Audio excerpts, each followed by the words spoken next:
देश और बिहार में परीक्षाएं रद्द होना आम बात हो गई है। ये बात इसलिए कर रहे हैं क्योंकि नीट का जो एग्जाम था उसको रद्द कर दिया गया है, उसमें धांधली पकड़ी गई। अब इसकी जांच जो है वो सीबीआई करेगी। लेकिन सवाल ये उठता है कि जब मंत्री और संतरी के बेटे जब मंत्री बनना जाते हैं तो उनमें कोई समस्याएं नहीं आती, उनकी क्वालिफिकेशन नहीं देखी जाती और वो डायरेक्ट मंत्री बन जाते हैं, चाहे किसी पद पे हो ना हो।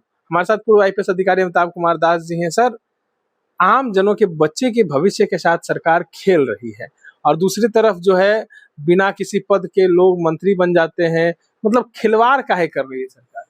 अब ये तो आप सरकार से जाके पूछिए। ये जो नरेंद्र मोदी हैं, इतने बड़े सपनों के सौदागर हैं, देशवासियों को बड़े बड़े सपने दिखाते हैं कि भारत को विश्व गुरु बनवा देंगे, सबके अकाउंट में 15-15 लाख रुपए आ जाएंगे, हर साल 2 करोड़ को रोजगार मिल जाएगा, 100 स्मार्ट सिटी बन जाएगी, बुलेट ट्रेन चल जाएगी। लेकिन देखिए, ये औकात नहीं है भारत सरकार में कि एक परीक्षा को साफ सुथरे तरीके से ले सके। अब जो नीट परीक्षा है, दर्शक जानते होंगे, ये ऑल इंडिया एग्जाम है, अखिल भारतीय परीक्षा, बहुत प्रतिष्ठित परीक्षा है और इसके जरिए विभिन्न मेडिकल कॉलेजों में बच्चों का दाखिला होता है। और अभी 1 घंटे पहले की खबर है कि नीट परीक्षा को रद्द कर दिया गया है क्योंकि पेपर लीक हो गया था। और सीबीआई जांच, देखिए सीबीआई जांच से क्या होगा, सीबीआई तो जानते ही हैं दर्शक, पिंजड़े का तोता है।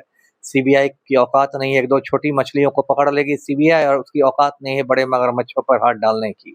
और देखिए कितना बच्चों में फ्रस्ट्रेशन हो गया है। इस देश का जो युवा है वो कहाँ जाएगा? मोदी ने कहा था कि 2 करोड़ लोगों को हर साल नौकरी दूंगा और पिछले 12 साल से देश के प्रधानमंत्री हैं, तो कायदे से तो इसमें 24 करोड़ युवाओं को नौकरी मिलनी चाहिए और नौकरी का तो कुछ पता नहीं है। अब मोदी जी कहते हैं कि पकौड़े तलना भी रोजगार ही है। अब लीजिए, और देखिए पहले होता था कि कस्बों में या गाँव में लोग सेना में जाने का सपना देखते थे बहुत सारे युवा। अब देखिए सेना में भी मोदी ने नियमित बहाली बंद कर दी है।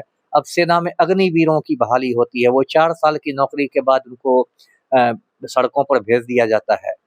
तो ये जो फ्रस्ट्रेशन है, पहले देखिए क्या होता था कि जो भारतीय रेलवे है वो सबसे ज़्यादा लोगों को सरकारी नौकरी देता था और पिछले कुछ सालों से हो गया है कि अब रेलवे में भी भर्तियाँ नहीं आती है। लोको पायलट हो या किसी चीज़ की भर्तियाँ आती है तो एकदम ऊँट के मुँह में जीरा जैसी भर्तियाँ आती हैं।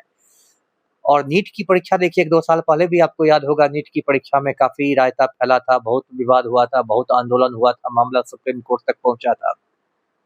तो बार-बार ऐसा क्यों हो रहा है? एक बार कभी हो गया तो समझा जा सकता है कि कभी हो गया, कोई संयोगवश, लेकिन बार-बार हो रहा है इसका मतलब कि जो शिक्षा माफिया है, जो पेपर लीक माफिया है, ये सब जो माफिया है, इनका मनोबल एकदम मतलब आसमान पर को छू रहा है और इनको कोई बहुत बड़ा राजनीतिक संरक्षण मिला हुआ है। इन पर, इनकी पीठ पर किसी बहुत बड़े लोगों का हाथ है कि बिल्कुल ये एकदम बेरोक-टोक होकर, बेखौफ होके अपना काम कर रहे हैं। और दूसरी तरफ गोदी मीडिया हमें बताता है कि मोदी जी एक फ़ोन कॉल पर यूक्रेन का युद्ध रुकवा सकते हैं। तो यूक्रेन का युद्ध तो बाद में रुकवाएँ, पहले नीट की परीक्षा ठीक से ले लें। तो बहुत ही ये दुर्भाग्यपूर्ण बात है और देश की का युवा जब हताश हो जाएगा तो बताइए देश का क्या भविष्य देश होगा? के प्रधानमंत्री तो देश को विश्व गुरु बना रहे थे, यहाँ तो विश्व कर्जदार बन गए। वही ना, विश्व गुरु क्या बनेगा, विश्व चेला बन गया है। अब देखिए देश की क्या हालत हो गई है। अब वही प्रधानमंत्री कहते हैं सोना नहीं खरीदिए, खाने का तेल नहीं ये खर्च कीजिए, कुछ दिनों बाद कहेंगे कि हफ्ता में 1 रोज खाना खाइए, महीना में 1 दिन पानी पीजिए। तो देश का तो उन्होंने मतलब बंटाधार कर दिया। प्रधानमंत्री ऐसा काहे न खुद करते हैं। वही पूछिए, देखिए ये तो पूरा नरेंद्र मोदी की राजनीति ही जो है एकदम पाखंडपूर्ण राजनीति है। खुद वो राजाओं की तरह शानो शौकत से रहते हैं, 10 लाख का सूट पहनते हैं, काजू की रोटी खाते हैं, मशरूम खाते हैं, 200 गाड़ियों के काफिला में निकलते हैं और आम आदमी को कहते हैं कि एकदम पेट बांध के काम करे, वर्क फ्रॉम होम करे। बताइए कैसी मूर्खतापूर्ण बात। हजारों मेहनतकश लोग हैं, रिक्शा वाला है, कुली है, दिहाड़ी मजदूर है, वो क्या घर बैठ के काम कर सकता है? तो प्रधानमंत्री ने देश का बिल्कुल भट्ठा बैठा दिया है। अब और आम पब्लिक को हिंदू मुसलमान में फंसा दिया है। जो देश का युवा है उसको भी फंसा दिया है। देश का युवा मस्जिद के नीचे शिवलिंग खोज रहा है और उसकी अपनी नौकरी का कोई पता नहीं और उसके सामने बेरोजगारी जो ये है। अंधभक्त है, तो जब मोदी जी बिहार आते हैं तो गमछा हिलाते हैं तो पूरा अंधभक्त गमछा हिलाता है।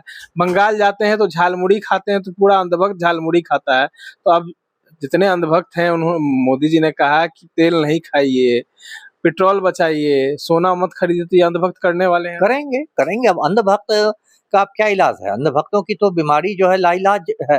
अंधभक्ति एक लाइलाज बीमारी है, तो उनका आप क्या कीजिएगा? उनके दिमाग में ही गोबर और गोमूत्र भर दिया गया है सनातन धर्म के नाम पर। तो जिसके दिमाग में गोबर और गोमूत्र भर गया हो, उसकी तो सोचने की शक्ति खत्म हो जाएगी ना, वो तो ऐसे ही कहता रहेगा। लेकिन देश का क्या हाल हो रहा है, एक आम हिंदुस्तानी का क्या हाल है, वो तो पूरी दुनिया देख रही है।